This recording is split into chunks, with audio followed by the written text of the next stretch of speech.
Pšeničen, miriše. Sad žena neće kruva da kuva, ne isplati se. Struja, pali auto, ajde po štrucu šiptar. Ti život, a ne mere 15, nestalo para 20. Sa 100 kijameta, sokova, vitamina, a majke su dojile dicu. Ja sam njegova tatu 1,5 godinu dojila. 1,5 godinu? 1,5. Upadaju ljudi u zaimanje, nevraćanje.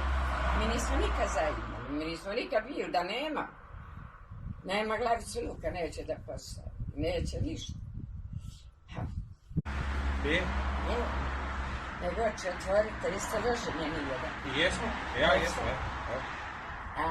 Ko je to onda?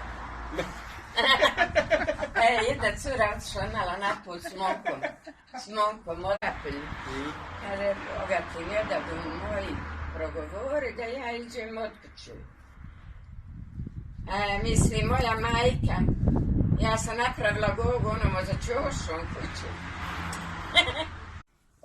Žena, kakvi bezobrazni. A ima li bezobraznih muškaraca? Opet čovjek, pa i čovjek da ga vidiš pijana čovjek, kad vidiš žensko, bez veze.